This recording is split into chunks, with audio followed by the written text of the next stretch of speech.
Ladies and gentlemen, thank you all for coming.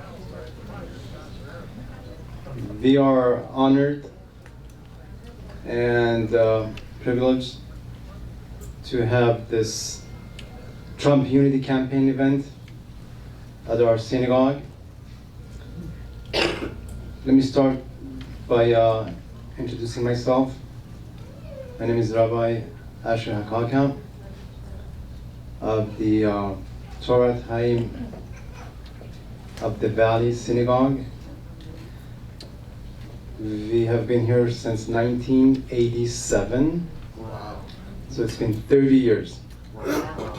30 years in Encino, serving the Jewish community. And yes, we are an Orthodox synagogue.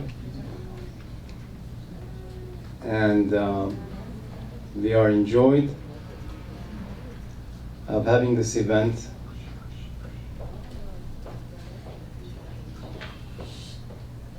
for the Trump campaign. And we welcome all the Jewish community and all other communities to join us so we can have Mr. Trump of being our next president.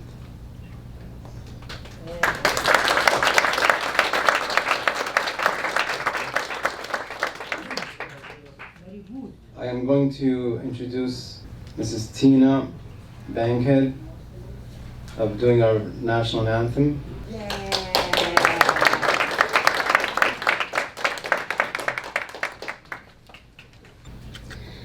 Oh, say, can you see by the dawn's early light what so proudly we hailed at the twilight's last gleaming, whose broad stripes and bright stars through the perilous fight.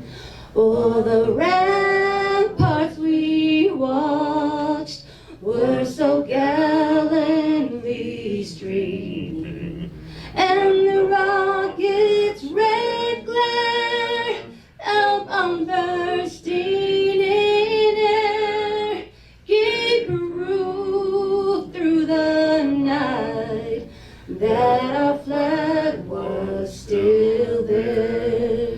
Oh, say does that star-spangled banner yet wave for the land of the free and the home of the brave.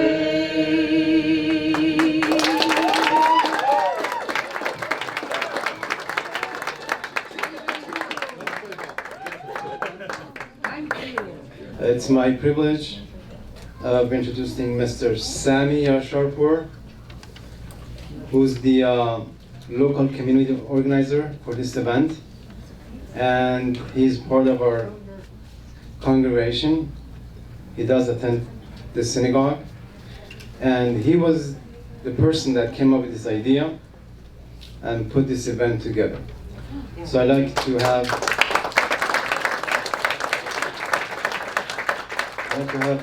Mr. Sami Yasharpour and Miss Julia Rekaf to come up and do our Pledge of Allegiance, please.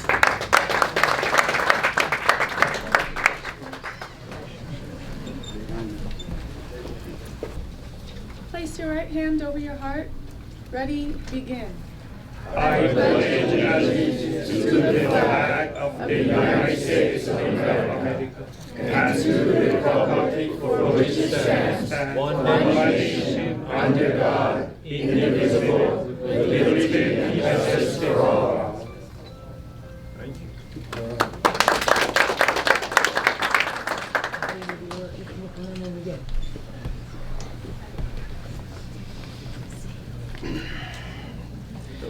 Thank you, Sam, and thank you for having this event here. We're going to have Mr. Michael Palace come up.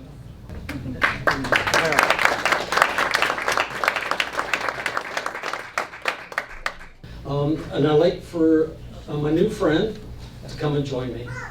I wasn't planning to be here, but I'm proud to be here as an American and as a Trump supporter, and also as a Dutch American whose parents saved Jews during the Second World War. The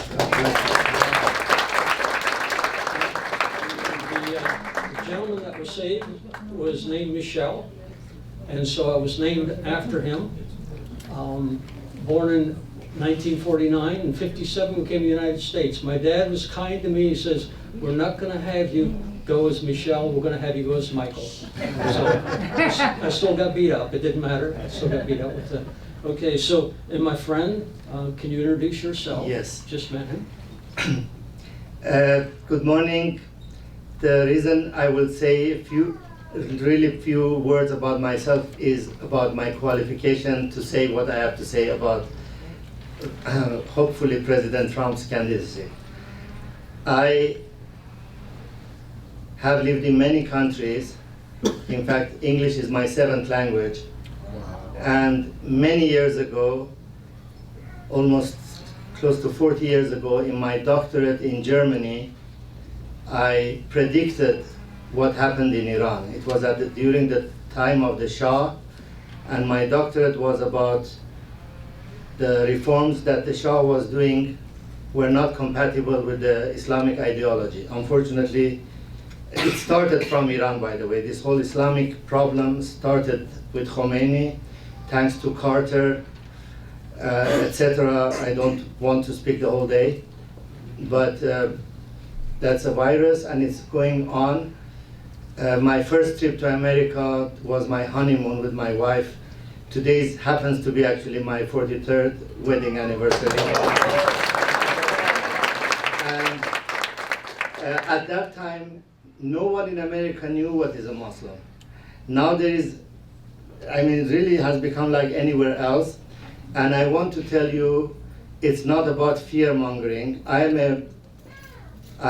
am proud of being an old-fashioned Jew, even though I have lived over 30 years in Germany, and I'm a lucky American since over 20 years. And I've seen most of the world, not all of it, but most of it. I grew up in Iran, in an Islamic country. I have spoken about the Quran in the Islamic Center of Los Angeles, and Hamburg, by the way.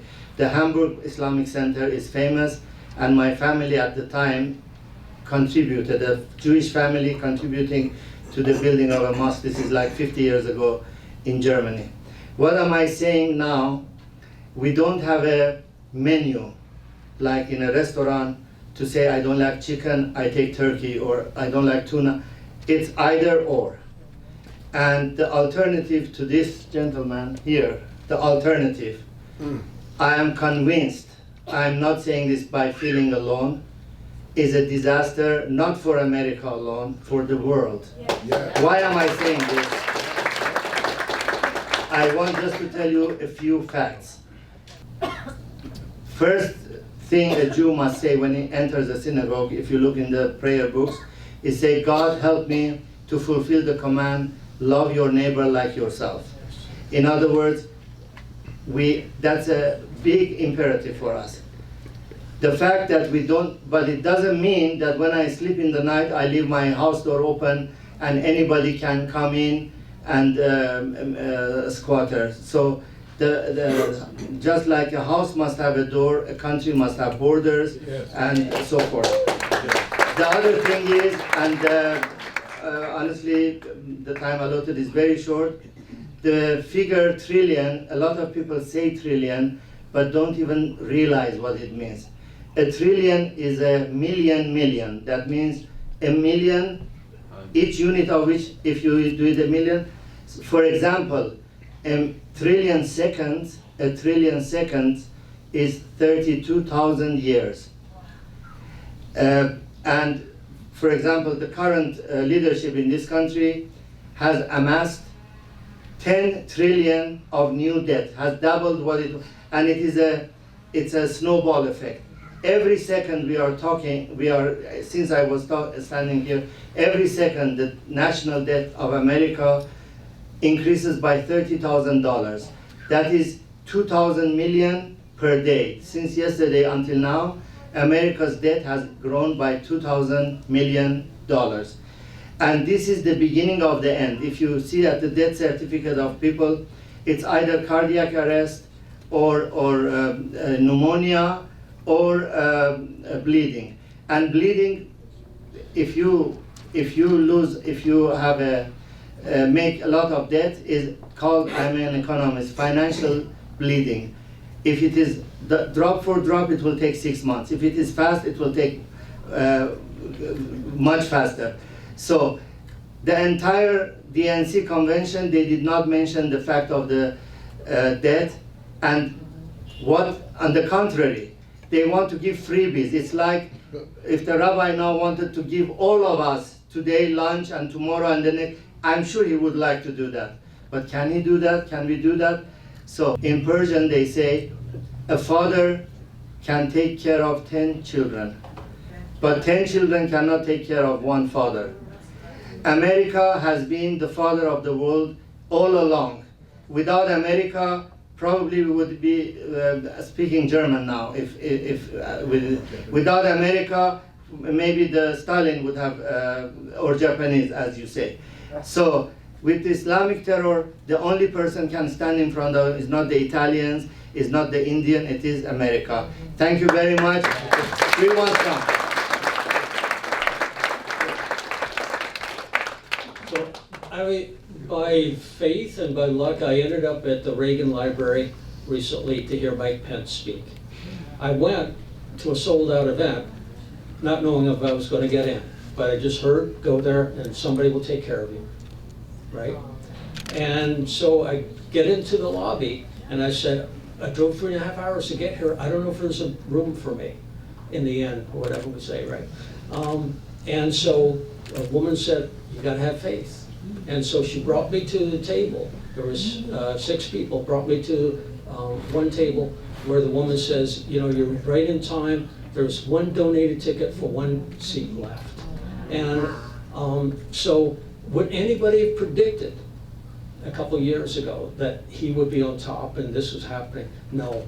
But he did speak at the Values Voters Summit.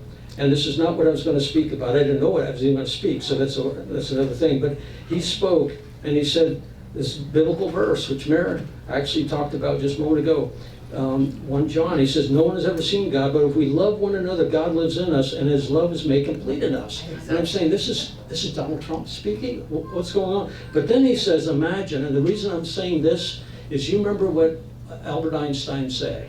He said, I want to know the mind of God, everything else is details. And then he said, imagination is more powerful than knowledge. He imagined himself on a light beam, and through that came up with a theory of relativity, right? What we're missing in this country right now is imagination. Imagination of what this country could look like if we were actually operating together in integrity, in wisdom, in love, in innovation, right? And so what is the next thing that he says? This is he says, imagine what our country could accomplish if we started working together as one people, under one God, saluting one flag. Cheers, applause. It's time to stop quibbling over the smallest words and time to start dreaming about the great adventures that lie ahead for this country. This is my promise. This is Donald Trump speaking now. This is my promise to all of you, starting in 2017, we will be one American nation. It's time to break our ties with the bitter failures of the past and embrace a new American future. Have to do it. Together we will make America believe again, we'll make America united again, and we'll make America great again. Thank you very much, and God bless you. And that's all I've got to say. I'm going to now introduce John Goyette. He's going to speak on immigration and education, and he's the treasurer of the LA GOP.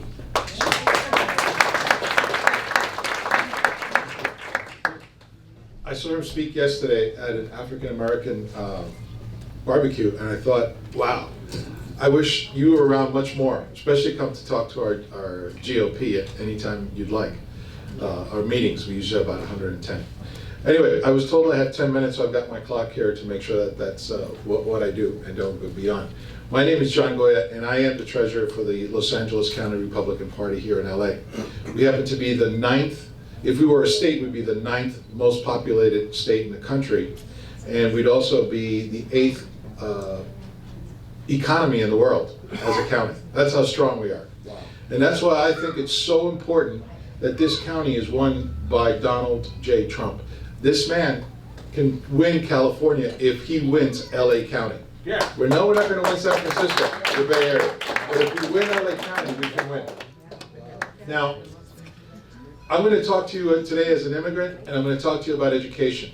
Because today, Barack Hussein Obama has one thing in mind, in changing the youth of this country. Sounds very familiar? He wants to change the youth of this country. By dumbing down the nation, he can actually change our country. If this man is not elected in November, Hillary Clinton has promised to bring in 500,000 Muslims into the United States. What will that do to our country if all of a sudden we bring in people that want to change our culture, that want to put their religion in our government? And let me tell you, they think women are second-rate citizens.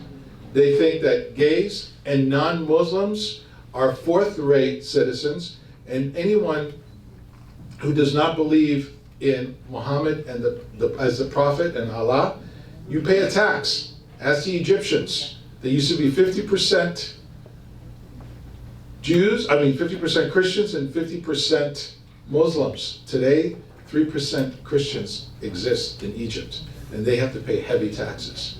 We as immigrants come to this country for one reason only, for freedom of religion, freedom to find work, and freedom of education. But education is very important to us. My mother, may she rest in peace, she died last year, she always used to say to us, I can't leave you money because that can be taken away from you. As a Cuban, we had everything taken away from us. Before I was born, my entire life was planned out. What schools, what universities, probably who was going to marry. 2.5 years later, I was in her arms, getting on a Pan Am 707 flight to Miami and then on to Hoboken, New Jersey, with no dreams, no money, no anything. My uncles had to come the same way. We all succeeded in this country because they were all educated. My mother always said, if we leave you money, government can take it away. If we leave you an education, no one can take that away from you. As Americans and as immigrants, we must have good education, and our public schools are failing. Barack Obama, with his core, if you ask 70% of today's college graduates, today's college sophomores, who wrote the Constitution of the United States, they have no idea. They have no idea that James Madison yesterday, 229 years ago, wrote the Constitution and put it out for a vote. And it wasn't until the following year, on June 21st, that it was ratified by the states. But 70% of our college kids who have grown up under Barack Hussein Obama have no idea who wrote it. By keeping us stupid, and that is the word I'm going to use, by keeping us stupid and dumb, they can do whatever they want. They can go on national television, on the radio, and say the economy is flourishing. The economy is doing good. He's created more jobs than ever before. Then you go into the Department of State website. The own government has to publish the real numbers. And what do you see in those real numbers? 95% of Americans are either underemployed or have to work 2 jobs. 93 million Americans are out of jobs.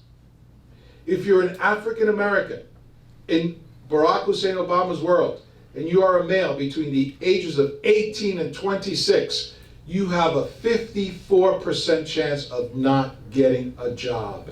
Wow. 54%. That is criminal. If this man was not a Democrat, people would be marching in the streets of Washington impeaching him. But because he's a Democrat, no one is saying anything. I have people that say, no, it's because he's African American. No, ladies and gentlemen, it has nothing to do that he's partially African American. It has to be that he's a Democrat. Yes. And never forget that. This is not a thing about race, it's a thing about parties. If you look at our own state of California, we have a white dude up there in Sacramento. This state spends more money on education than any other state in the country. Los Angeles County spends more than any other county in the state. Yet we are 48th out of 50th in education in this country. And by the way, everything I'm telling you, go look it up yourself. Don't believe me, go look it up. We have to stop dumbing down this country, because the way we bring down a nation is by dumbing down our students, especially our minorities and our immigrants. Because if you come to the United States for democracy and you look at the Democrats, you say, oh, this must be the party to join. We're not a democracy, we are a republic. But we don't teach that in our schools anymore. What we teach is garbage. What we teach is math. I have a degree in chemical engineering. I sat down with one of my nephews in Florida that was going to a public school. He gave me a math problem, and I said, I can't do this the way you're doing it with the new Common Core math. Let me show you how to do it quickly. Something that took 20 steps took me 2 steps to do. Why are we doing that? Why are we making things more difficult for kids, yet we give them all these games to play all the time? Kids can't spell anymore. They can't even write. This administration under Obama has dumbed down our kids. If we elect a liar and a murderer, because that's what she is, she's a liar and a murderer, because her party is killing our economy. Her party is killing our people. Her party and her are liars. If anyone in this room would try and do 1/10 of what Hillary Clinton has done as our Secretary of State, we would all be in jail for life. Being in a Jewish temple, I want to remind you all of something very important. Since the creation of Israel, this is the first time in history that the DNC platform has not supported the state of Israel. Yes. The first time. What does that tell you? Okay, what does that tell you? The second thing that you have to remember, that country, and I don't have to tell you guys, but for the ones who might be watching us, that country was a desert when the Jewish people came. Today, it is a flourishing nation. It got 64 of the 100 top research laboratories in the world. 64.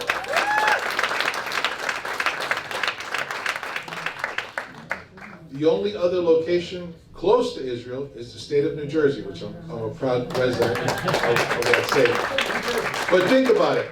64 of the 100 top research labs in the world are in Israel. Yet, we don't care, this government doesn't care about it. The rest of the countries around it, what do? They have sand and oil.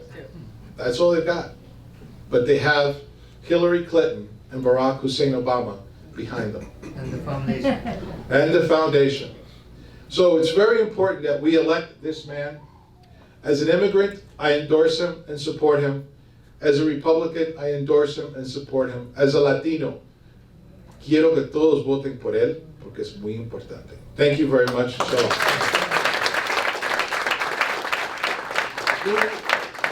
Okay, who is speaking next? Dr. Stella. Oh, it is my great pleasure to introduce Dr. Stella, who is Jewish and Mexican. What a great combination. Thank you. Thank you all for being here. Shalom. Shalom. I'm USA High. I'm Israel High. Peace to all of you, peace to the world. We never forget. Why don't we never forget? We never forget not to be bitter. We never forget so that it never happens again. We never forget the Holocaust, so that it never happens again. We shall never forget Benghazi because we don't want it to forget again. What difference does it make? That's Hitler's words, right? We remember, and we are in the presence of the absence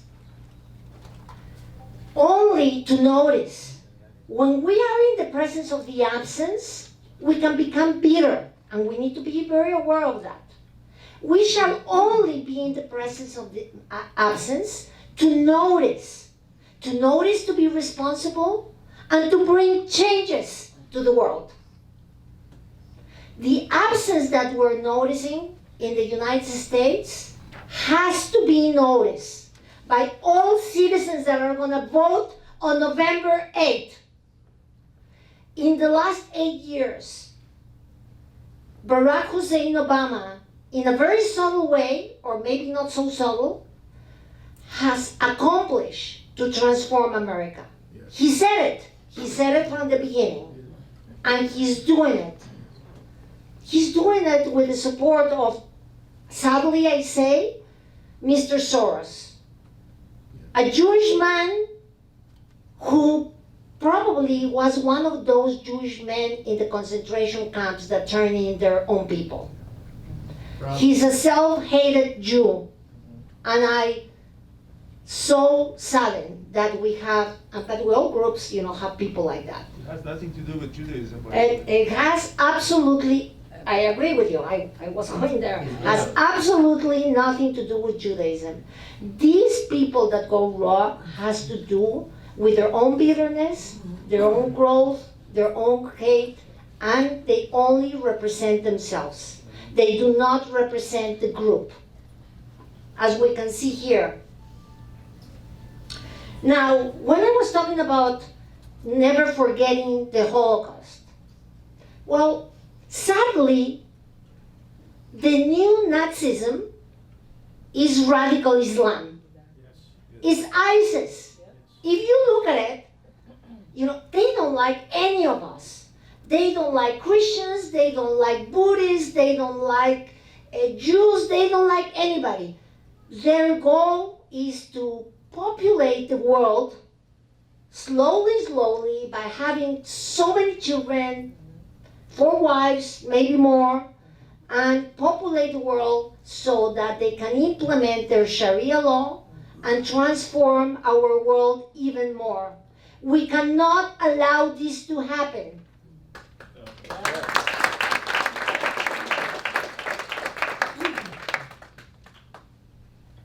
There's plenty of Muslims, I'm sure, that are good.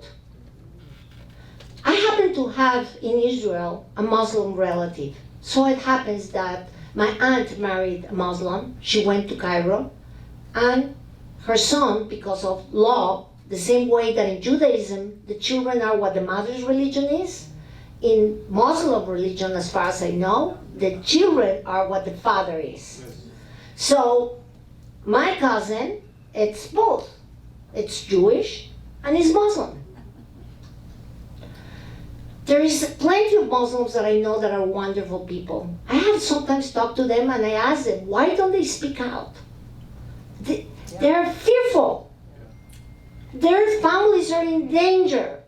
So if we're going to be the voice to bring a change to the world and to help as well Islam, by bringing into an awareness the fear that they have in order to transform and change the religion, because radical Islam is hijacking as well the religion. We need to join forces with everyone because we are all citizens of the world after all. All lives matter. Talking about immigration, let me tell you briefly about myself. I was first generation born in Mexico City. My children were second. My father came from Lithuania. 3 of his siblings survived. The rest, except one cousin that I haven't been able to find, was hidden by a farmer. And according to what I know, she survived. The rest of the family was exterminated. He came to America in a boat with nothing else from what he was wearing. He used to take me to breakfast every single morning. And like John's Goya family, one of his teachings was, the best thing that I can give you on legacy is to reinforce your education, your morality, your character, your perseveration, and always stand up because you're gonna fall. And that's actually, even said in Judaism. We have a light, and the light goes away. Every Jew, when he dies, the light goes away, but the legacy stays forever. Yes. So, I can relate to your family. Probably they knew each other. So we need, the only thing that we have is who we are. Everything else can be taken from us, even our life. But everything that we are goes with us. I am thankful to Mexico for allowing my family to be safe there, to grow there, to thrive in their businesses there. And then there were changes that occurred in the government that I didn't even feel more safe. That's when I started noticing the changes, and I do have to tell you that when Mr. President Echeverria said in the United Nations that Zionism was Nazism, that's the day that, as a family, we decided to move to the United States. We don't want, again, to be in the situation in which we want to move from the greatest country that is the United States of America. I agree, we need a big wall, and Mr. Donald J. Trump has talked about a big wall, but what the media hasn't mentioned is the big door that he wants to have for every single immigrant that wants to come to this greatest country. Vetted. We need to make sure that they don't want to damage us. We need to make sure that they want to assimilate and take and defend the United States, defend our flag. Don't lose your culture, but defend the United States of America. Obama has weakened this country, and just last but not least, is a very important point. I'm a licensed clinical psychologist and licensed marriage and family therapist. And there is a lady by the name of Kohlberg who talked about moral development. There are 6 stages of moral development. The majority of the people, and especially when we're growing, we need a force, an authority to help us create that morality. We don't do bad things at the beginning because we fear punishment. Our moral development grows as we internalize that morality. Unfortunately, the majority of the people in the world stay somewhere around the 67-70%. We still need an authority figure to set limits. And the world is screaming out for America to set limits again. So that people in the world, Korea, China, Russia, whatever it is, stop testing us. Nobody fears Barack Hussein Obama. Peace through strength. We need Donald J. Trump as our next president of the United States. On November 8th, go and vote for this man whose 4 children are married to Jewish people, whose all grandchildren are Jewish as well. We need to protect also our allies. We need to protect Israel, who protects all of the holy sites of all religions in the world. Thank you very much. Now let me introduce, please, the Indians for Trump, Lyle, Sami. I see that there's some people that have questions, but we are on a time, and I welcome to ask me any questions afterwards. Thank you.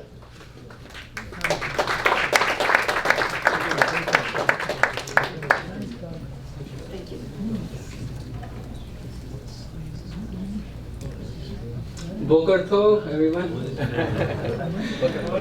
Yeah. So good morning to all the elders who are present here, and for whom the younger people today, stand and learn so much from you. And I'm very privileged to talk before you. And myself, my name is Lyle Sunny Meager. I have a Jewish name as Lyle, and I go to Cal State Fullerton. I'm doing my master's in civil engineering, and I'm a part of Young Republicans, and I'm the president for the International Christian Fellowship at Cal State Fullerton. Yes, I just want to talk about what's happening with this country, the major three problems the country is facing through. The first thing is poverty. As we see the census in 2005, the poverty in the United States was only 7%. And now it's 2016, 10 years under Obama's administration, it has gone up to 29%. It's very sad. Today we are in Los Angeles County. Los Angeles County has 30,000 people of homeless. When you go to the downtown, people, they sleep on the concrete. They don't have food to eat. They don't have clothes. These Democrats are doing nothing except they're filling up their pockets. Yes. They're filling up their pockets with money. There's a foundation called the so-called Clinton Foundation. The foundation is the reason the people keep foundation to help the people, help the poor people, not to make money. Obama and Hillary Clinton are making money. They are doing nothing to this country. An example I'll give you. Last month there was a floods in Louisiana. What did Hillary and Obama did? Obama was playing golf. She was just taking rest. But Donald J. Trump, our next president, visited the place and helped all the poor people who were not having homes and donated them $1 million. That's called leadership. That's called leadership. And I'm happy that he's going to be our next president, and I'm 1000% sure. I'm having that faith that he's going to be our next president. Amen for that. And I'm going to talk about economy as, sir, you spoke about economy. Again, I take the census, 2005. Look at 2005 and 2016. The economy was like 5 trillion at that time. Now it's 20 trillion. What's happening? They're just ripping the money from us, and they're just filling their pockets. The Democrats are doing nothing. They have increased the poverty, the increase of economy. This country is going into ruins. But this is not going to happen. We need to wait only 1 month. Only 1 month, because our hero is going to come again. Yeah. And the major problem right now in this world is terrorism. Today we Indians stand with Trump because he has spoken about terrorism. Our country, people, the terrorists are killing Christians and Jews all over the country, all over the world. If you're a Christian, if you are a Jew, they're chopping off your heads. Yes. And Mrs. Clinton and Obama doesn't talk about them. They are, I think they're the founders, really the founders of the terrorists. They don't even speak about ISIS, they don't speak about any terrorist group, and they are giving the money to Iran. What is the need to give $412 million if Iran is a good friend to Israel? So if Iran is a good friend to United States? There's nothing. He is just supporting them, and today we Indians, we have a major problem of terrorist people in our country. And we support Donald Trump as he needs help, Indians help to tackle Pakistan, because Pakistan is a home for all the terrorists. All the terrorists and ISIS there, it is a hiding place for them. But this is not going to happen. Donald Trump is going to bomb the ISIS, we're going to end terrorism very soon. And we are supporting for that. Hillary Clinton has said that we are all the baskets of deplorables. I want to say, Mrs. Clinton, we are not basket of deplorables. We are baskets and baskets of disciples of truth, which is going to set this country free through Donald Trump. Thank you, sir. Toda.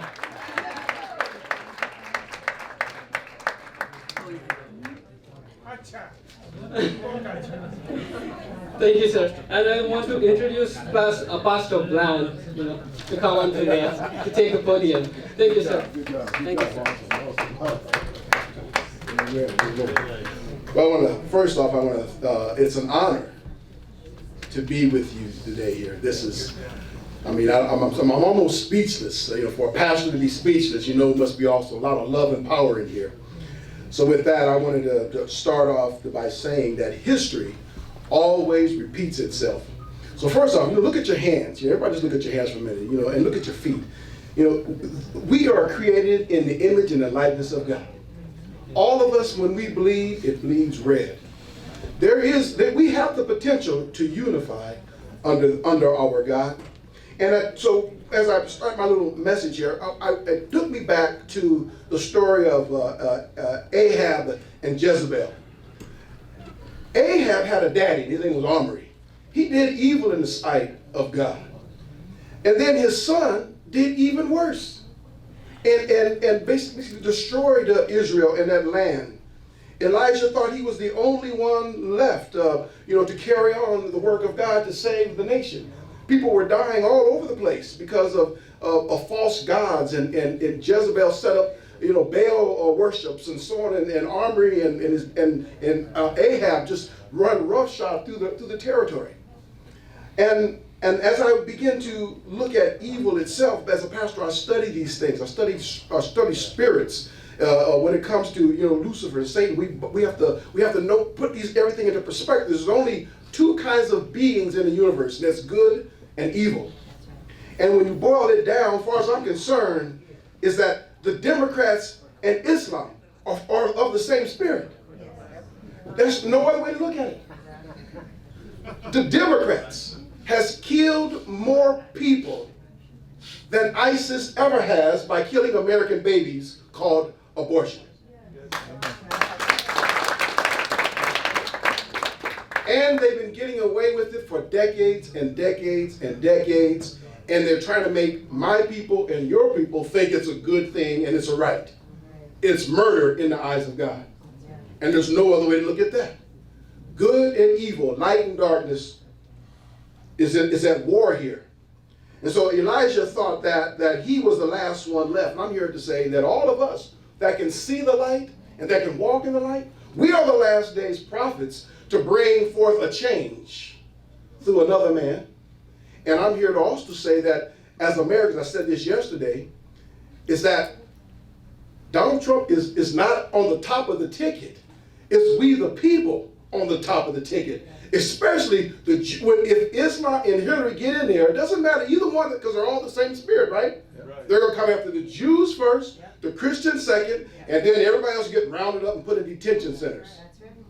So that's another reason. When you sign Trump, make sure you tell your friends about all you Jewish, but there's no middle of the road here. We're at the top of the ticket. We the people, because Donald Trump is going to work for us. Amen? Amen. All right. We'll watch him too. So this is a unifying cause, a unifying message here. All these different backgrounds and colors and creeds. I'm excited. I'm fired up. But one thing about this kind of lifestyle, this kind of stuff that we're seeing, is that sin, trial, and persecution brings out the faithful. Amen. It does. It makes us reconnect. If you didn't pray before, you praying now. If you didn't read your Bibles, your word, your Torah, you reading now.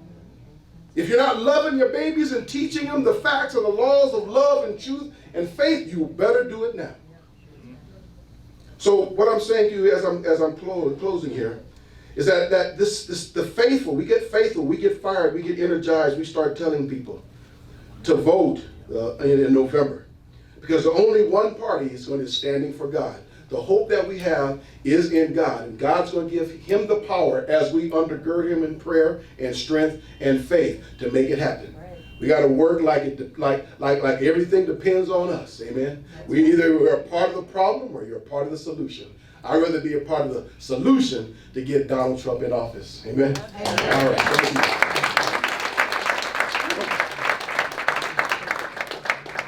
I want to introduce Shirley.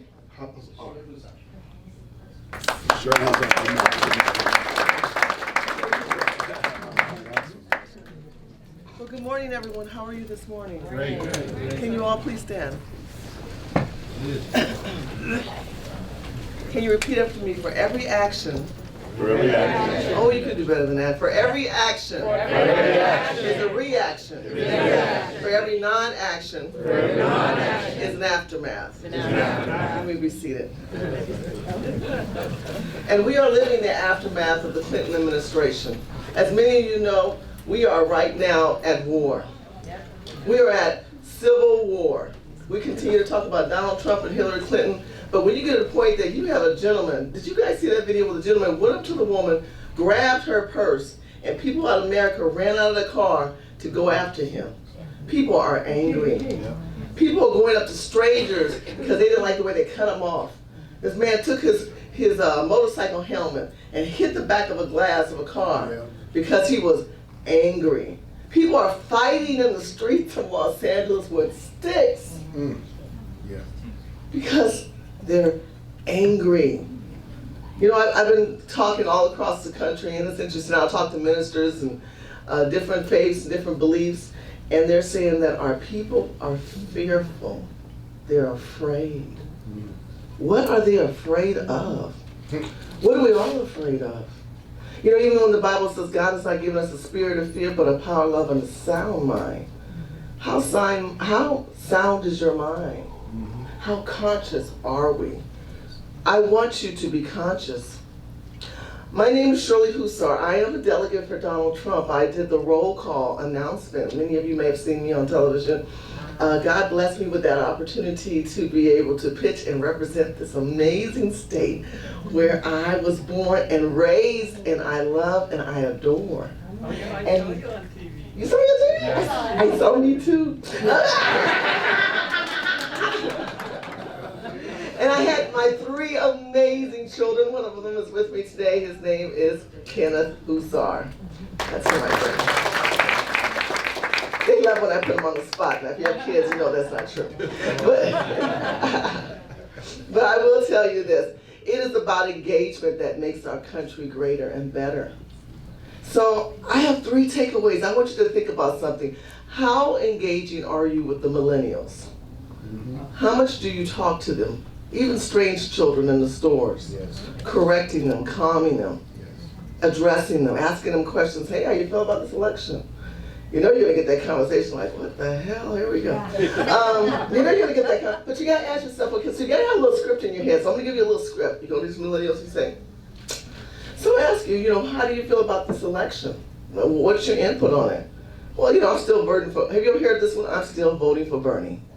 Have they been smoking that synthetic weed? I just want to know. Because Bernie's not running anymore. Am I telling the truth? Yes. Now many of you might say, why would you say that? People are smoking synthetic weed. It is killing our country. They are going crazy. People are fighting. People are beating each other on the stick. Look, y'all, people are doing things to cope in this country. There's no rationality. And in California, we can't have that. We are Northerners. We are better, we are smarter, and we have more to add to the agenda. So you start addressing people that you would never approach. You start asking them why. Why would you do that? As an African American, I always say to myself, people say, why would you vote for Donald Trump? I said, who could vote for Hillary Clinton? That's the question. The Clinton administration has been devastating to the black community. Because of the crime bill, we have several people that are in jail that shouldn't be in jail. We have mass incarcerations in the world. We have more people incarcerated in our country than any other country in the world. And did you also know that they also have jailmates on stock exchange because they use private prisons to correlate with the feds? And who makes the decision on who these private prisons are? You got a friend, they can build a jail and you give them the right to have it and then use human slavery here in America. But we say nothing because you're not conscious. You walk down the street and you see homeless people and you have your latte and you say, oh, God bless them. And you're not conscious. I want you to be conscious and I want you to be angry, but let your anger and let your rage rise within you to tell people it is time that you vote different. Not on a federal platform, but with Urban Game Changers, we encourage each other to hold ourselves accountable as well as our elected officials. If I would ask any of you guys, do you know who your senator is? If you know who your assemblyman is? If you knew who, congressman, and any of these elected officials, water board, do you know who they are? Unfortunately, yes. Do you have their name and number in your phone book? No. Have you been to their office lately? I don't. Have you gone to the district and said, you know, I don't like some of the things I see in other districts. Our district is better than theirs. Can we work together with them? See, you're not proactive. You're rah-rahing, but you're not proactive. You have to be proactive. For every non-proactive person is the reaction. Because you could be that next person they get a stick out and beat your car. You could be that next person. You could be that next old woman they slap in the back of the head when you walk downtown LA from the homeless people, which they do, by the way. They'll just walk up to you for no just reason and just slap you in the back of your head. I've seen it happen several times because they're angry. So 3 quick takeaways. Number 1, we want America to be what? Great. Oh, come on. We want America to be what? Great. And so those who've heard my speech, what do we need to do? Proactive. And what else? Engage. And get naked. All right, so what does that mean? That means I want you to look at what you're wearing, and then I want you to identify the shoes that you're wearing are not made in America. The pants that you're wearing are not made in America. Where do we have things made in? Name some country. China, where else? India. Mexico. Bangladesh. Bangladesh. You think I could say that, right? It's just in the USA, right? So we have our clothes, even our fabrics, and our dyes are not made here. When people ask you, number 1, you say to them, oh, what does it mean to make America great again? Do you know what it is to be an American made again great? What does that mean? That means we make everything here. You have to get naked. You have to have people identify that what they're wearing is not them. Because if they had it here, they would be better. Number 2, I want you to be bold enough to walk around and just mention, how do you feel about the election? If you're bold enough to wear the shirt, wear it. If you just that day don't have it on, how do you feel about the election? And let people talk and find their pain. Because how do you overcome a fear is by finding their pain. And you would be surprised how God will rise within you and give you that answer. And number 3, I want you to join my team. I am of the organization called Urban Game Changers, where we go into urban communities and we hold elected officials accountable, as well as ourselves. Because if we don't hold ourselves accountable, who am I to judge you, cast a stone and talk about you when I got my own issues?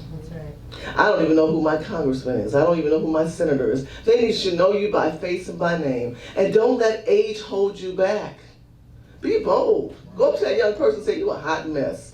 Let me talk to you, baby. They need little mamas. There's some good mamas in here. I can see you. And there's some good fathers in here. Be bold to address that child that's unruly and doesn't know how to hold themselves accountable. I need your support. I'm going to be doing a couple of rallies. One of them is in a church in Sacramento. It's called Calvary Christian Center. And we plan on having a roundtable intellectual discussion. It won't be a rah-rah speech. It will be dealing with data, status, and where we are in this country and how it affects the urban communities. For many of you guys remember Dr. King, Mr. King would march, and he would march with Jewish people. He would march with people who were Muslim. He marched with a lot of different beliefs because he believes that America needed to be great. And we want it to be great again. So I asked my Jewish brothers and sisters, because I'm a Judeo-Christian. And when people say, well, what do you mean by that? I go, the founding fathers of this country was founded on Christian Judeo values. Now that's no disrespect to anyone who may not be Jewish or black, but I have to let them know why this country is great and will be great again. Another event that's coming up is the Taste of Soul, which Urban Game Changers is about. That's here in Los Angeles. That's going to be October the 15th. And the next day we will announce the next location. We will have churches. We will all get together and rally on the 16th. So just go to the website and find out about it. But I just want to leave you with this last thing. Greatness is within you. It's not based on age.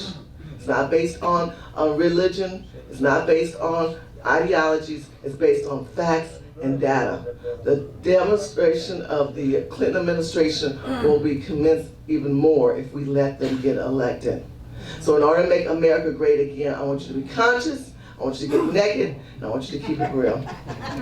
My name is Shirley Hussar, H-U-S-A-R. You can follow me on Facebook, Twitter, Instagram, LinkedIn, and you can also make donations at Urban Game Changers because that would help us on all our rallies because I really need financial support as well as spiritual and mental support. Thank you for your prayers. God bless you.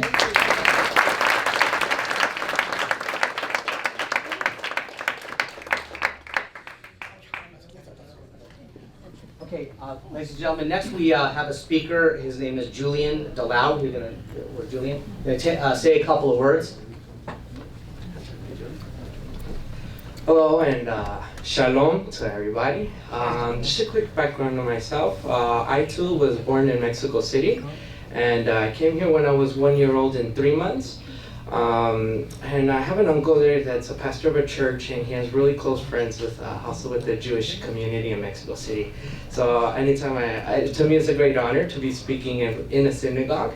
I hold the Jewish population always as friends, as me as a Judeo-Christian as well. So just a little bit of information. Why am I a Republican? Well, when I was a young kid, Bush was running against Gore, and I remember my dad asked me, "Who are you going for?" And I told him, "Well, my favorite color is blue, so I'm going for Gore." And it's a mistake, but I went and they told me, my dad told me, "No, son, but you have to look at what they represent and what they're doing." And so as a Judeo-Christian family, you know, we don't really necessarily agree with abortion. And so my father said, "Look, they go for abortion, and here this party we can identify with closer because they don't go with abortion." And so it was that moment or that day, I guess, like I was like, okay, I got to start doing research and seeing stuff. So as I grew older, for me it was a blessing to grow up in a Democrat state and in a Democrat area. Because to me as a Republican, it forced me to do research, it forced me to investigate on why am I a Republican. Mm-hmm. So during this entire time, I did a lot of research, and if you guys seen the movie Hillary's America, if you haven't seen it, I definitely recommend to see it. I was able to find out a lot of that information. So starting with Abraham Lincoln, he freed blacks, gave them citizenship, gave them the right to vote. That's Republican record, not Democrat record. And then the time goes a little bit further. Women, we gave right to vote with women, Republicans. The first lady ever elected to the House of Representatives was Republican from the state of Montana. I forget her name, but I never forget her nickname, Lady of the House. Yeah. And moving the clock further forward, you have the Civil Rights Movement. It's record that more Republicans in Congress supported the Civil Rights Act, and it is also record that the Democrats tried to filibuster in the Senate as much as they possibly could. And then you move a little bit forward, and this is for the Hispanic population, but many of us don't know. But it started in the House of Representatives, one Republican, one Democrat. They tried to pass an immigration reform, an amnesty. And they tried to pass it the first time, failed. Then the second time, it is my understanding that the Republican pushed, passed it through the second time. They passed through the House of Representatives, which was controlled by the Republican Party. It goes on to the Senate, Republican controlled as well, passes and lands on the desk of Ronald Reagan, who was Republican. So, and that is just, I guess, contrary to the image that the media has put out to the Hispanics, that the Republicans are just here to deport and separate families and etc. But no, we as Hispanics have had more support, more aid for our success as a community, as a Hispanic community, than the Democrats have ever done for us. I don't have to speak much. Actions speak louder than words. Yes. We have LA County. The educational system there is one of the poorest in the country, and who are we? Well, the majority is Hispanics and blacks there. And so those are the reasons why I'm a Republican, and that is why I urge you, because of the history and because of this, that is what Donald J. Trump is representing, and that is what I, as a Hispanic, as a Mexican, and as a citizen of this country, would urge you guys to strongly be proactive, engage, like the speaker before me was saying, and to go out and vote for Donald J. Trump. Again, thank you guys very much for your time. My name is Julian, and you guys have a great day.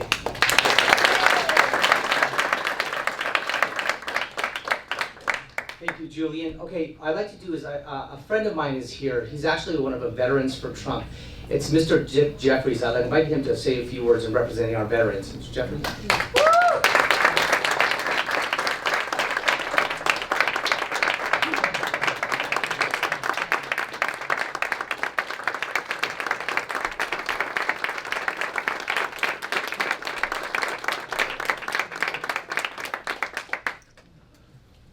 God bless the Jewish people.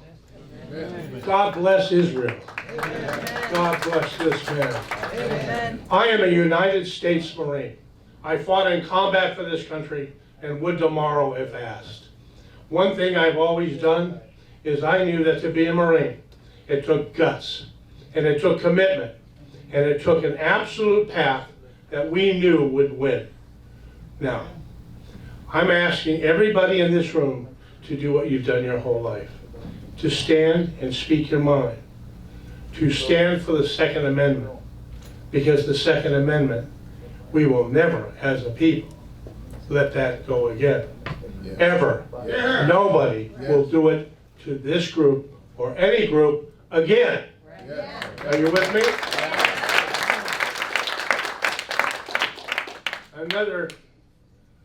Another fact that I'd like to point out is it's very, very easy for people to pass by that other person on the street and not get involved. I was sitting having a cigar, sorry ladies, having a cigar with some friends of mine, and there was about 8 to 10 college students came up to vape or whatever they were going to do. And one of them looked at me and says, "So you're a Marine?" "Yes, sir." And he goes, "So I suppose you're voting for Trump." That's very smart of you. Yes, I am. And so are every single one of my friends. Wow. Every single one. The United States Marine Corps, Army, Air Force, the Coast Guard, everybody in the military knows what it is to fight for our freedom every single day while people sit at home, go to the movies, and don't pay much attention. Yes, that's right. I've lost very many friends in Vietnam where I served, and lost very many friends in other places like Iraq, Afghanistan, and so forth, who went afterwards with a brave heart and walked forward knowing that what was they're about to meet could very well end their lives. Yes. That's never stopped us, has it? No. No. Has it stopped any of you? No. No. Will you ever let it stop you again? No. No. Then raise your voices up with as much courage as that 18-year-old boy fighting in the trenches, whether it's in Vietnam or it's out there in Iraq or Afghanistan, or in the trenches of Israel fighting against Hamas. I ask you all to stand united, and make sure that on the 8th of November that you take a stand and convince one other person to go with you. All you have to do is take one, and then let them take one, and they'll take one, and then we'll all vote for this man and hold our heads up high that we stopped the invasion of this country, that we stopped the nonsense, and we brought back our great country. Thank you very much.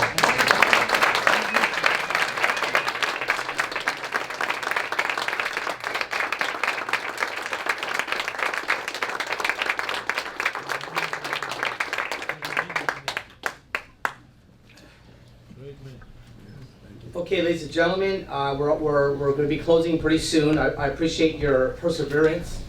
There's been a lot of great speakers. My name is James Shambrom. I'm the Los Angeles County Director of Events and a Donald Trump surrogate. My heart is touched to such an emotion to come and see the house of worship welcoming so many people from different religions, different faiths. You see, ladies and gentlemen, look around at all these faces. This is the face of America. We are the faces of Donald Trump. We're not these deplorables. We're not these racists that we see that is, I call it the democratic drug addiction that they keep putting on people. They have to break from that addiction, ladies and gentlemen.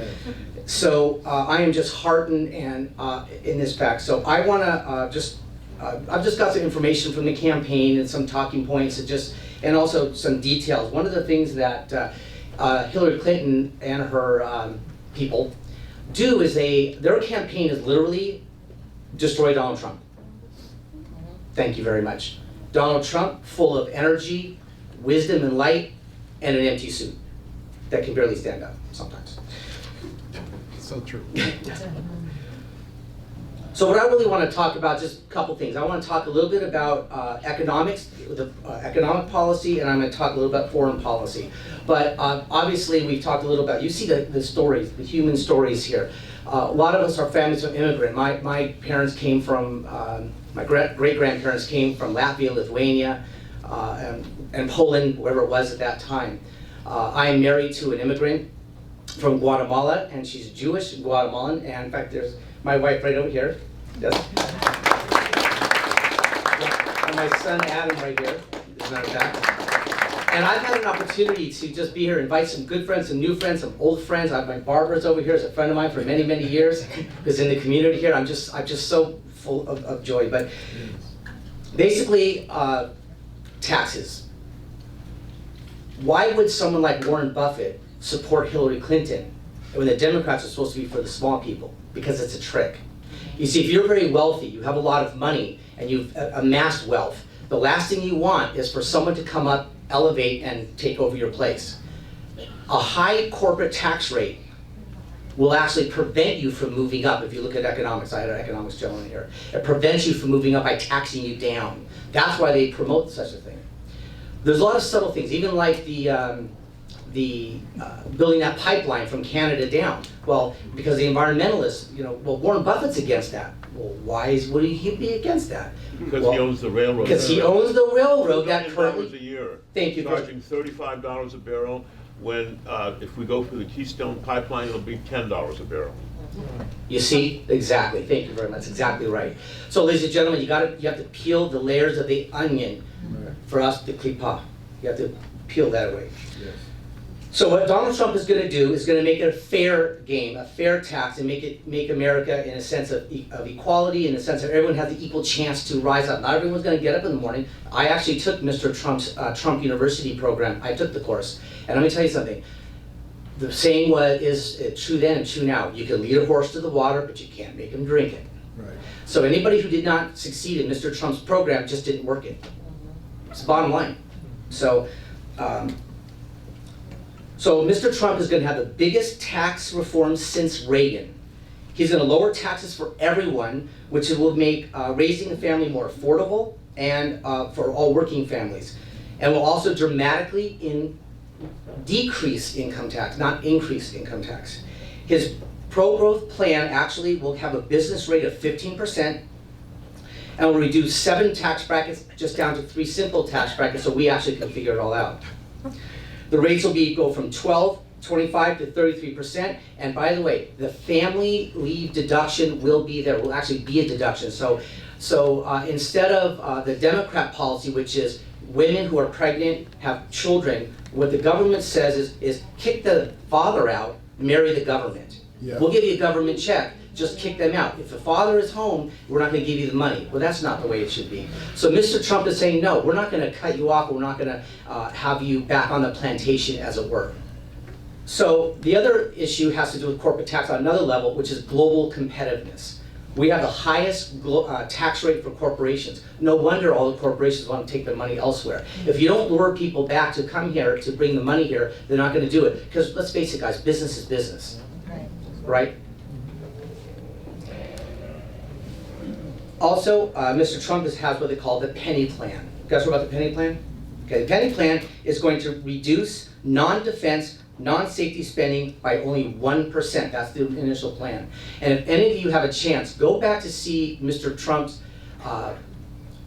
he did testify to Congress, I believe in 1991. You can actually find it on YouTube. he testified there about his tax plan, and he criticized the tax plan, which did not promote investment in the country by real estate investment. The criticism of Reaganomics was this called supply side. It was evil, evil, evil. What only problem with supply side economics, which Mr. Trump is going to solve, is the fact that the tax savings, the actual money that they saved, was supposed to be invested into U.S. infrastructure, but they didn't. They went abroad and expanded to globalization. Mr. Trump is going to stop this globalization, because that's really what the choice is. And as was mentioned before, Dr. Snyder was mentioning this slow, steady, put the frog in the water and slowly heat it up and you got frog legs. That's what's happening to the sovereignty of the nation, well said by her.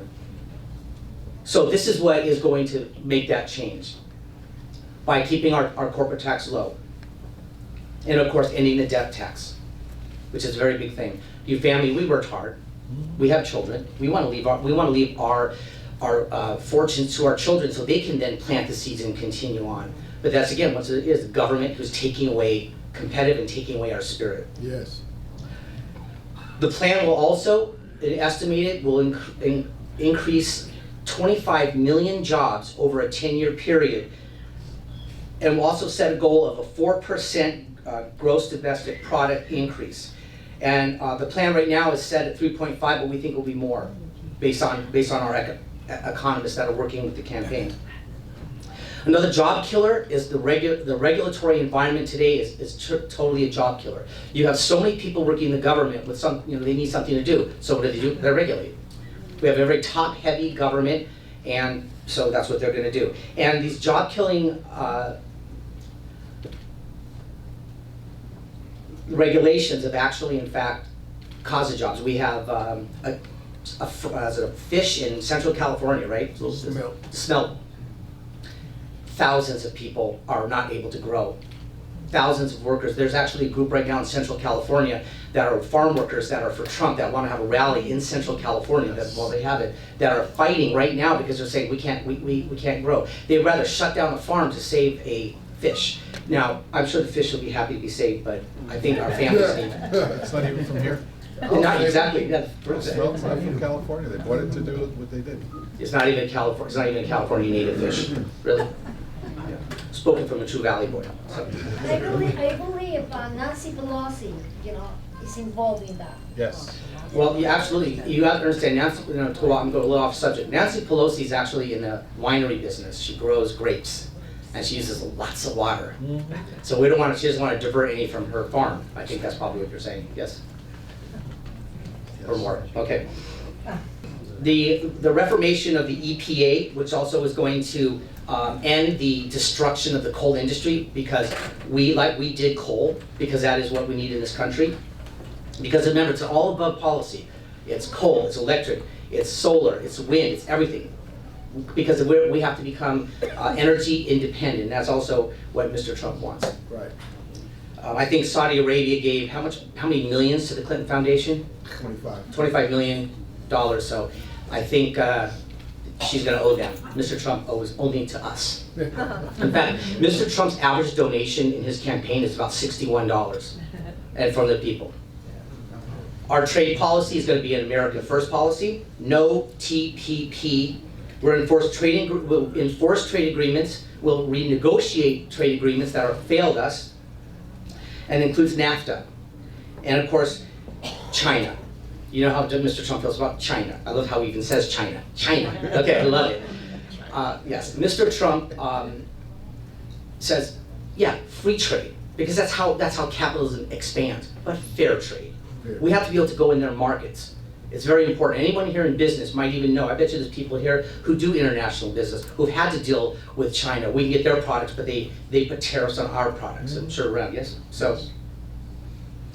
So basically, we'll unleash all energy. We'll become a world leader in energy production of all types, and we'll streamline regulations. So that has to do with economic policy. Now, briefly on his foreign policy, I think it was covered very, very well. This is not just about four-year election. This is not just about Mr. Trump getting elected. This is about literally the sovereignty of the United States. Yes. Amen. It's that serious of an election. I think Dr. Snyder made a reference to Nazi Germany. Well, guess what? one of my professors said to me that history is a nursery rhyme, and it's rhyming again. When Elie Wiesel came to my Holocaust Studies class way back in 1980, he had said that, what is the story of Nazi Germany? Is it the Nazis killing the Jews? Is it, we know the history of it. But what he said to us, now Elie Wiesel is a Nazi hunter, was a Nazi hunter. He said this, and he said, promise that you'll always share this word, this message. He said the Holocaust is about a group of people who systematically decide to destroy another group of people. If you forget it happens, it will happen again and again, and it has. Correct? Yes. Hillary Clinton, as Secretary of State, in one of her emails that somehow got bleached, she actually allowed a vacuum. It was her decision to go after Gaddafi, which opened up a power vacuum. Yep. And her hands, the blood was on her hands on that one. And I believe from my understanding is it was actually she was insisting to President Obama to go and do it. I don't know how that discussion went, but that's what we're told. I'm told, not from the campaign. So, foreign policy. Number one, bring China to the bargaining table immediately. Number two, we are going to declare it an official currency manipulator, because that's what they do. Right. We're going to protect American ingenuity and investment by forcing China to uphold intellectual property laws and stop their unfair, unlawful practice by forcing US companies to share proprietary technology with Chinese competitors as a condition of the Chinese market. It's amazing. Give us away everything you have, then we'll let you come in. We are going to reclaim millions of American jobs. We're going to revive American manufacturing by putting an end to China's illegal export subsidies and lax labor and environmental standards. Who's polluting the world? Not us. Look around. You have to wear a mask in China, in Beijing. Yeah. They will not take part in any of these global, what's it called? Environmental, they call it global warming. You know what I can tell you, I'm not an expert climatologist, but I can tell you around 3 months a year it gets really hot. Every year. 3 months a year it gets really cold. What do you think? Isn't that climate change? Just checking. Exactly. Yeah. In California, I think we have 3. I think we lost one season here, yes. We're going to strengthen our negotiating position by lowering our corporate tax rate, keep America companies and jobs here at home. We're attacking our debt and deficit so China cannot use financial blackmail against us, and bolstering the U.S. military presence in the East and the South China Seas to discourage Chinese adventurism. Ladies and gentlemen, we have to have a strong leader. We need the strong horse in the office. We need a man like Donald Trump who stands for the people. He's like us. He's Mr. Smith Goes to Washington, the old movie. This is Mr. Trump Goes to Washington. Do you realize the amount of the arrogance of the Washington class? They are like, how dare this man come and to Washington? Who does he think he is? That's how the establishment sees him. But guess what? That's what he's saying. That's what they're saying to us. Yes. Thank you. Thank you so much. Don't want to lose my kippah. I have my lovely wife here taking care of me, of course. Yeah. So, ladies and gentlemen, I implore all of you, go out, speak to your friends. As Mr. Jeffries had said earlier, he said, bring one person, talk to them, ask them who they're voting for and why they're voting for them. Ask them that this country is really important. Their voice is important. Apathy is the #1 tool that the left is using against us. They're trying to make us think that we hate each other. Ladies and gentlemen, I am surrounded by love and light in this room. I'm hearing pastors. I'm hearing people from different religions. I talk to people who are Sikh. I talk to people who love this country, people who will sacrifice their lives to be here. One individual at a rally I was at yesterday said that the minute they landed here, they actually kissed the ground when they came in here.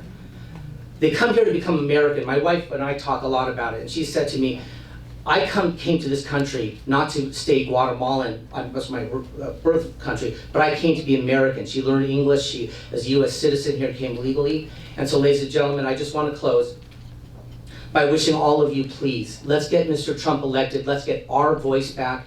And this is not a place for Barack Obama to pass the baton to Hillary Clinton. No. Really? That's what she said. He wants to pass the baton. He's not a king. No. Right? He doesn't pass anything. We decide. So let's us all decide. With that, ladies and gentlemen, we're going to go ahead and close right now. We'll leave this for any questions that you may have. Excuse me. Of course. That's really important. Okay. Yeah, we're going to. Okay. So this is what I'm going to do. This will be kind of open mic. But before I do it, I have to acknowledge my actual director, which is Rachel Gunter. Rachel Gunter is my director. Director of the Trump campaign for Southern California. And so let me go ahead and have Ms. Gunter say a few words. I won't keep you. Amazing speakers, wonderful, wonderful message, amazing, everyone, thank you for having us. I just want to tell you, now that we know what we have to do, what do we do now? So please, go to our office. We have the only Trump campaign, official Trump campaign office in all of California in Long Beach, Cambodia Town. It's in Cambodia Town. Come visit us in Cambodia Town. We'll show you how to call. We'll show you how to walk eventually. We do Trump talk. We do Trump walk. We are sending you to Nevada. We're sending you to Colorado, Arizona. And we're also asking you to become poll observers. What's the use of all of us voting if we can't protect our votes? Do you have your contact information? Yes, James has that. So please, now that you know that we all have to vote for Mr. Trump, let's help others vote for Mr. Trump. Can we do that? Yes. Please? Yes. Listen, the statistics. Right now, LA Times, liberal, correct? Yes. LA Times, not the most conservative, has us 6.4 points over Hillary. We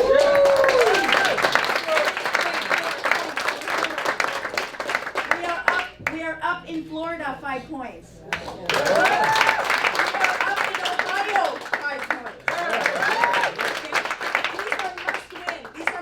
States, okay? Yes. So let's call these other states, let's call the other swing states, and let's help them. Let's put them over the top. Landslide, 2016. That's right. Right? Come to our office. Come to our office, we'll train you. Or I'll come here and I'll train you how to use your phone to make phone calls. Okay? Deal? All right. All right, thank you guys. Thank you, Rachel. Ladies and gentlemen, we have a program, Mr. Trump, where you can make calls anywhere in the country. What we do is that's what we're doing. Not only reaching out to this state, but by volunteering to make calls, and it's very simply scripted. It's uses a thing called Voice over Internet Protocol, and allows you guys to reach out and speak to them. So I'm going to have a volunteer sign-up sheet for you guys. I'll get the information for you. We do need you to volunteer because everything happens in the last month. Dr. Snyder would like to come up and say a few words. Okay. I just wanted to tell you, I am the co-chair for Latinos with Trump, and I'm representing them, but also, together with, together with James, we're forming Jews with Trump. And we already have not a Facebook page yet, but a Twitter page. If you can look for me in Twitter, if you have Twitter, at Dr. Estella, at Dr. Estella with an E and double L, I will bring you into the group. We need all Jewish people also help the Jewish people realize that the Republicans are really the party for the people, not the Democrats. Yeah, well, party for the Jews, but also the party for the people. Most celebrities, I don't know why, they're donating tremendous amount of money for the Hillary campaign, and they raise their voices. I still trying to understand how is it that they can support such a liar, such a crooked person that has more than 30 years of scandal after scandal. Because they're the same way. Well, maybe they get favors, they get invited to the White House. I really don't, I have to tell you, I don't understand. But, the Jewish people, we need to help. All, as, I don't remember who said, one person, our veteran person, yes, Mr. Jeffries. If every Jewish person can talk to another Jewish person, bring them to vote, address the questions and the issues as to who they're voting, what they think about this election, and as he said, each person talks to another person, it would be absolutely great. Yesterday, very briefly, as I was driving to an event, I saw a Latino selling fruit. I stopped by because I wanted to buy fruit. I engaged, I had my Trump hat, and I started asking him. And I was like very pleasantly surprised. I'm gonna be uploading that video. He is basically for Trump, and he thinks that Trump is gonna win.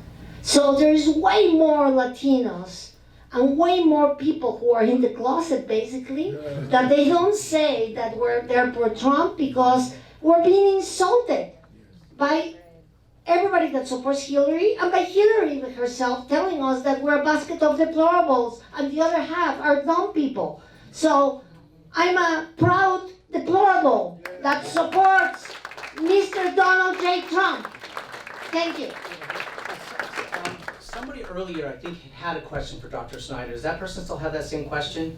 Is this person still, because you had mentioned earlier? Oh, the lady in the back, she was, do you want to stand up? You asked me the question in private, that you want to share your question? This is very important, what's happening, that I was asking that if people are voting, they have to do the identification because you're bringing the dead person's name so they can win the election. So basically, what this lady is saying is that yes. Look at the vote, and I heard that California is not looking at it. But if you want, we can reach a lot of people so they can read the vote, so we can have accurate numbers. What the lady is saying is that her concern is that in the voting, when we go to vote, there's a lot of people who are stealing the identity of dead people, and they're the ones that are voting. So she's offering, to find volunteers so that we can check this out, so we can only have living people voting for Mr. Trump. There is actually a couple organizations right now that are, it's voter integrity. Ladies and gentlemen, we just need what we call poll watchers. Yes. We need you guys to show up and stand to the poll as a poll watcher. If you want to be one, we can help set that up for you as well, to know what to look up. Or voter fraud is absolutely the #1 problem right now, and we got to be very careful. So come talk to us at the end as well. I just the last thing, I work in rehab centers. I have, senior centers. I'm a PhD licensed psychologist. One of the things that I noticed back when Obama was running is that they bring, to all of these people the registration to vote, and then they send somebody else, because a lot of them, they don't know how to read and write. In a lot of these places, especially Spanish speaking, they don't know how to, they're disabled. They don't know how to read and write, so they have somebody else. We need watchers in all of these senior rehab centers. Can I say one more thing too? You got to keep in mind, in California, let's say once this election is over with, we really need to come together and change legislation. Because right now, anyone can vote. They don't have to show any ID. And I think if you get your ballot, there's like 20 different languages to vote. You can't even do that in any other country. You can't go to France and expect them to have it in English. You can't go to Germany and expect them to have it in English.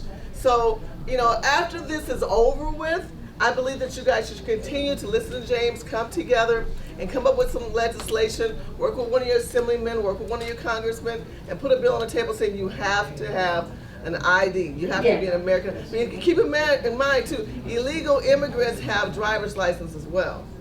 So you've got to find something in your bylaws that protects that. I posted this at some point, almost every country, including Mexico City, has voter ID identification card. It's crazy that the United States of America does not have a voter ID identification card. Thank you very much. Thank you. Hello, my name is Edward Darugar. I'm an Iranian American Jewish person and proudly a Republican as well. I wrote a letter to Mrs. Ivanka Trump and I have it here. I'm going to give it to James later. And he said that he's going to give it directly to Ivanka. Just basically, just a brief of what I wrote is I believe that Ivanka is very important. She plays a very important role. She's been known as a whisperer in the ears of Mr. Trump. And I compared her to our Queen Esther, because Queen Esther whispered in the ears of King Ahasuerus. Yes. So I compared her with Queen Esther, and I'm hoping that basically one thing that Mr. Trump will have a leverage to win is pointing to the fact that America needs to have moral values. And moral values has gone down the drain in this country. And unfortunately, neither Obama or Hillary, they mentioned even a word about moral values in this country. And everything, the crime and corruption, everything is because we don't have moral values. And I'm just encouraging them to point out this fact and promote the 7 laws of Noah, which brings back moral values to our country. We're going to bring it back. That's right. Thank you very much. Another congregant has asked me to address something. It has to do with the fact that why in 2016 are Jews still Democrats? And I'd like to, would you like to address it, or would you like me to do it? If it's okay. Absolutely, no. You're the voice of the people. I just want to make one correction. I'm not a congregant here, not that I wouldn't mind being. I drove here from Culver City. My name is David Weisselman, and I'm a recovering Democrat. I want to address, it's one of the biggest questions is why Jews are among the top highest percentages that have supported Obama, although in the second term the percentage did go down and they still continue to support him and are so hopelessly democratic. I've addressed this, I've called it the Jewish disease. If you look at the history of Jews, even before America, if you go to anti-Semitic websites, one of the actual true justifications they say about Jews is that Jews tend to be communist. Well, the reason for that is in the days prior to the revolution, when the Tsar and the White Russians were basically, they had their heel in the throats of the Jews of Russia.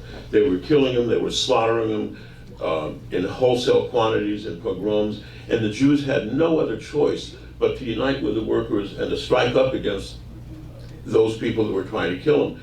Every major figure, with the exception of Stalin and Lenin, happened to be Jewish in the Russian Revolution. And when you fast forward another 20 years later and look at the Jews in America, it all starts with the Triangle Shirtwaist Factory fire in Manhattan, when in about, I believe it was 1912, when it was several hundred women, 80% of them were Jews, 20% of them were Italian, and their bosses had locked the doors that would allow them to escape from this fire because they didn't want them to go on smoke breaks. Well, within a week, the Amalgamated Ladies Garment Workers of America was founded, and the momentum picked up. Samuel Gompers, who was also Jewish, founded the AFL-CIO, American Federation of Labor Congress of Industrial Organizations. Many of the major union leaders in America were Jews because it made sense at the time. They had to fight. It's part of the spirit of our heritage to fight for the downtrodden, the laborers, the poor. But it's 120 years later. Things have changed.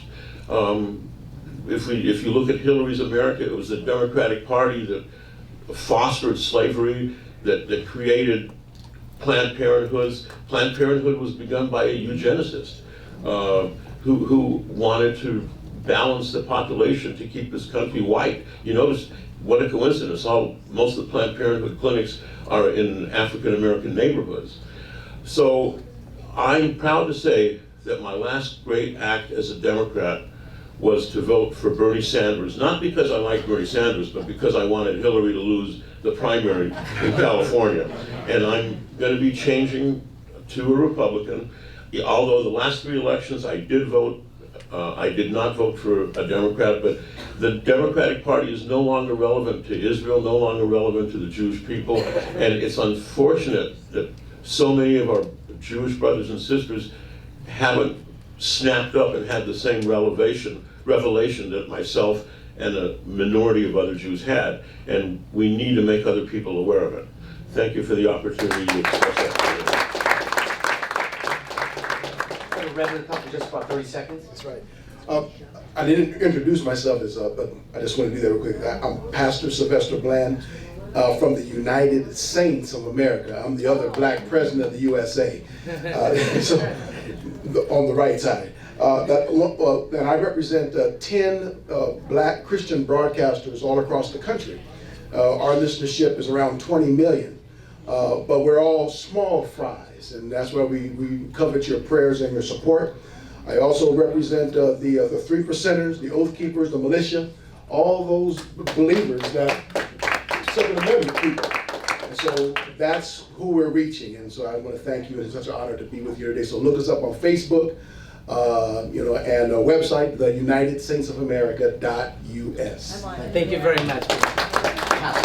Okay, ladies and gentlemen, we're going to be doing some one-on-one interviews. We have a lot of great leaders here. So I don't want to keep you any longer. You've been amazingly patient and sitting through all this. So I'm going to invite the leaders that have spoke. I'm on to speak in the back. But I do want to close by acknowledging Sami. Stand up, Sami. Without Sami, who his love of this community, his strong Judaism is so intense. He was so excited about making sure this event went well. Do we honor you, Sami? Yes, and of course, absolutely. Of course, without Rabbi Asher, of course, we wouldn't even be here right now. So for the congregates here, I'm sure you're very proud of Rabbi Asher. I got a chance to meet him. And for the greater community, let's please reach out to each other. Let's get to know each other. Let's have some other events. Let's break bread together, because together we are strong, united we fall. So with that, ladies and gentlemen, this closes the Unity campaign event for Mr. Trump. Please vote Mr. Trump. Thank you very much.